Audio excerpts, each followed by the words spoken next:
Good day, everyone. This is Jody Orsi, and I am with State Senator Kristin Phillips Hill. Thanks for joining me. Thanks for having me. And this is segment number 2. We just got done talking about the coronavirus, which I said to you off air. That was the hard one. And now we're into the easier stuff, your story, voting, etc. But maybe because you're a humble person, maybe this is actually the hard one. Well, I don't enjoy talking about myself. I love to talk about the issues, but I'm happy to answer whatever questions you may have. Okay. Well, you are a representative in the form of a state senator of the 28th district in Pennsylvania, which covers a big portion of York County. Mm-hmm. You're very fond of the 28th district. We're very fond of you. Oh, thank you. Can you describe? I know a little bit about your history, starting with the school board at Dallastown, which is my alma mater. How and why did you get into politics in the first place? And if you could kind of explain your progression to the point now where you're a state senator. You know, I grew up in a family that was of mixed party, and I always listened to very interesting conversations and debates. My grandmother Phillips was an ardent Republican. My grandfather Phillips was an ardent Democrat. One sat at either end of the table, and it was like watching a tennis match. You know, they would lob their volleys, and so I was always interested, and just fascinated. I can remember the first elected individual I met. It was Senator John Warner of Virginia. I was in elementary school singing in Philadelphia with my elementary school choir for the bicentennial. And it was the first elected official I met. And, always interested in what was happening, what was going on, and went to college to become a teacher and decided that wasn't the path for me. And I remember very vividly having the conversation with my dad, I'm going to be an art history major. And my father said, I did not send you to school to sell drapes and Sears for the rest of your life. Not that there's anything wrong with selling drapes and Sears. And I said, fine, I'm going to be a political science major. So I majored in political science and eventually went to graduate school in public policy, spent a little time working on the Hill, and met my husband, which took me on a whole different trajectory of becoming a mom and eventually starting my own small business and, supporting his career with the Defense Department, and wound up in the school board and then in the State House. And I feel really fortunate that I'm able to be in this position, and it's truly an honor. And I find that every day I never take for granted that it's not about me, it's about the 272,000 people that I'm responsible to back here in York County, and my job is to be their voice and to do their will in our state capitol and make sure that a little bit of York County infuses everything that happens there. Yeah. So as we record, it's May 14th, and we're actually just a few days away from the registration deadline for the June 2nd primary. Right. I've always thought that civic responsibility in voting was important. Not everyone's convinced. So the question that I'll pose is, why is it important to vote? And, we talked about a Pew Research study that kind of assessed reasons why people didn't vote this past election. And honestly, the voter turnout in the past couple of elections was pretty good comparatively. But there's pretty big percentages of people who don't vote that, the reason is my vote doesn't matter. Right. Or there was even I think 3% said they forgot, which is just mind-boggling to me. But can you kind of speak to the importance of voting, and even specifically to the point of the person saying, well, I don't want to get out there to the polls because my vote doesn't matter anyway? Well, your vote does matter. And there was an election for the state representative in northern Adams County and part of western Cumberland County. And that representative won by one vote. Wow. One vote. He became a state representative. And I will say, probably one of the most intelligent, articulate, and committed individuals. He has been a tremendous voice throughout this entire coronavirus pandemic for the people of his district. And just imagine if that one person hadn't gone and voted. Yeah. So your vote can most definitely make a difference. And oftentimes I've heard, people say, well, as a Christian, I don't really need to engage in the public square. And what I always say in that situation is that government makes a lot of decisions about how your tax dollars are spent, how children are educated, how healthcare is administered here. Like, there's so many things that your elected officials make decisions on every day that impact your life. And then I will also say this. If you don't engage, if you choose not to vote, then you are abdicating that decision to someone who may not share your views or your values, who may choose to put someone else into that position that you may not agree with. So I think that's why it's really important. The other thing is that, a lot of people will come out and they'll say, I'm going to vote in that big presidential election. They come out every 4 years, right? That's really important. The president is an important position. But oftentimes, too, those local governmental officials, school board and, borough council and judges make a big difference. And I will tell you that back in 2008, one of my friends, a good person who probably thought they would never wind up in the judicial system, her son was struck and killed by an impaired driver. And they found themselves in the court system, seeking justice, but also making sure that no family ever has to go through what they went through with the loss of their son. And thankfully, there was a good person sitting in that position on the bench to make a good decision when that case was brought before them. So decisions, voting, it really does matter. Yeah. And the idea of voting, I mean, we might take it for granted as Americans or Pennsylvanians, but like our style of government is so unique, and the power that we have is just amazing. I mean, we elect every position from the president down to, like a county coroner. Right. And it's one of my responses when people ask me that is, why wouldn't you? Right. Why wouldn't you vote? Right. And look, May 18th is the deadline to register to vote. If you have not registered to vote, it's really easy. I'm assuming you're watching this online.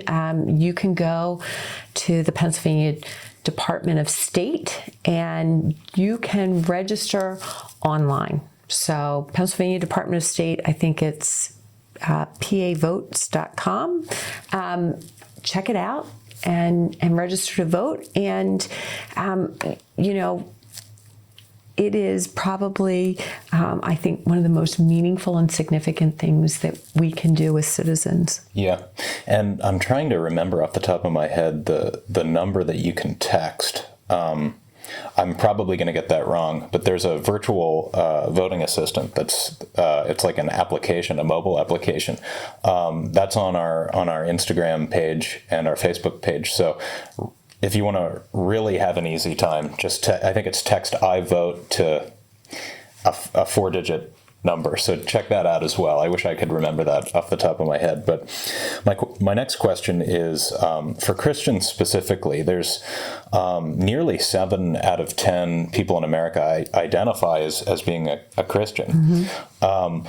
Why is it important specifically? And I know Christians are sometimes known for really voting on particular social issues.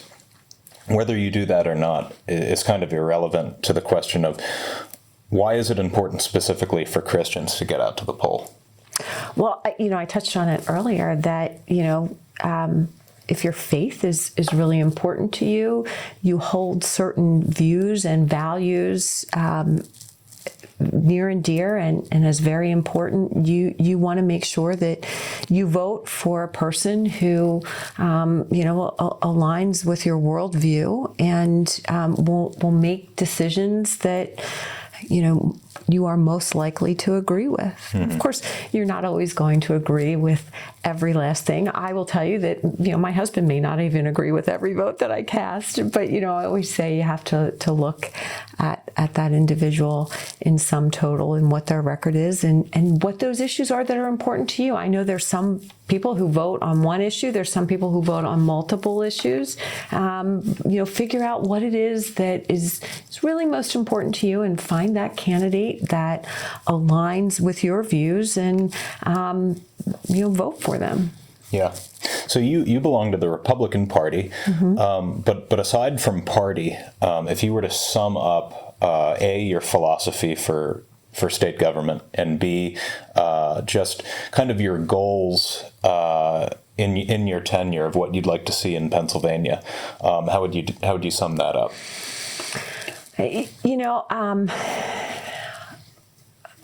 Again, my job is to make sure that I do the will of the people in this community. I think communication is really important to me, and certainly, I laid out those goals and what I stood for when I was elected in 2018, and then here we are in 2020, and all of a sudden what I need to do, a lot of things have been put on the back burner because now this is such a, the coronavirus pandemic and government's response and fighting against overreach and assuring that our people have their constitutional rights, that we're balancing lives and livelihoods. All of a sudden that's been pushed to the forefront. Now that is, I think, my primary focus.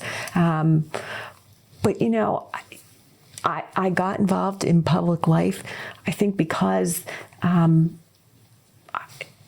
of a desire to take care of people and to make sure that government works well for people. I mean, obviously now government's not working very well for people. If you've been out of work because the government shut your business down for 8 going on 9 weeks and you still haven't been able to receive unemployment compensation from a system in which you paid into for that rainy day, then that's government that doesn't work. And, I think that my job is to make sure that government works for the people that I represent. Yeah.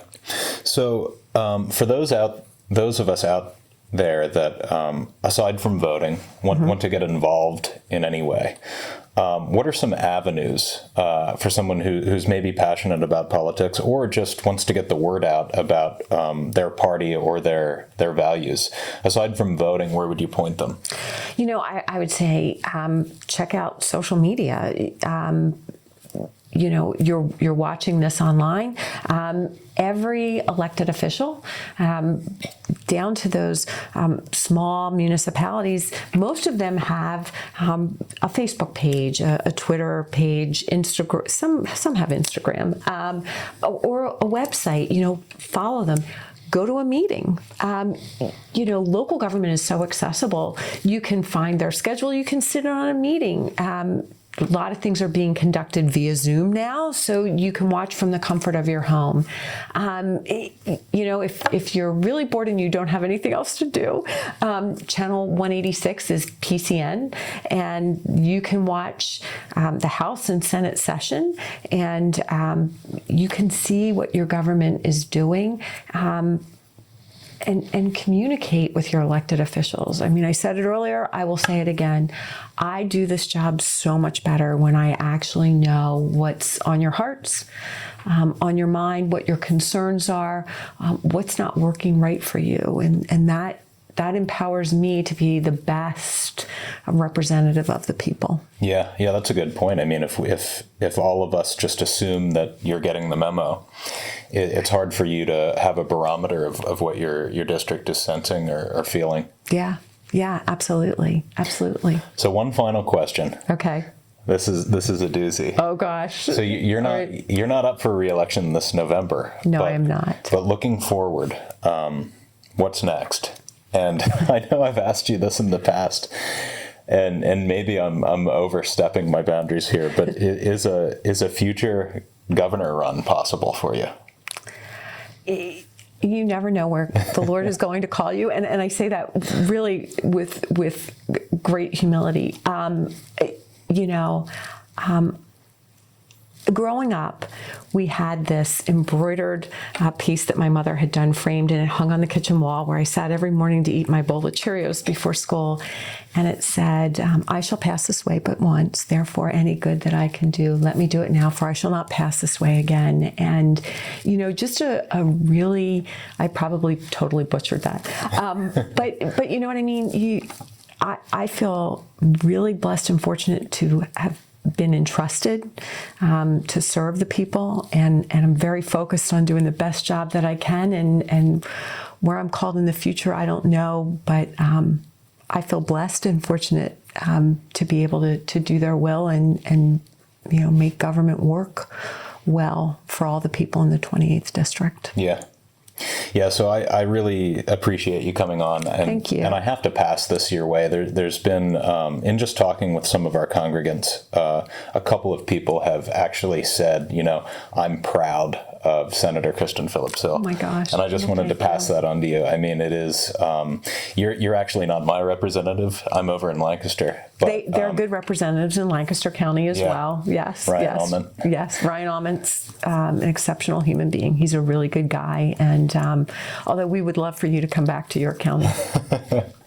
So that I did want to pass that along, and we just think that you're doing a terrific job, and we're glad that you're our state senator. Thank you. Thank you. And thanks for coming on. Absolutely. Always an honor. I've had the honor of having you on a couple times, and it's just it's awesome. Well, it's great. I always enjoy it, and everybody, stay well, and hopefully soon we'll all be able to get together and enjoy each other's company and worship. So that wraps up this edition of the For Freedom's Sake video podcast. Thank you all for watching.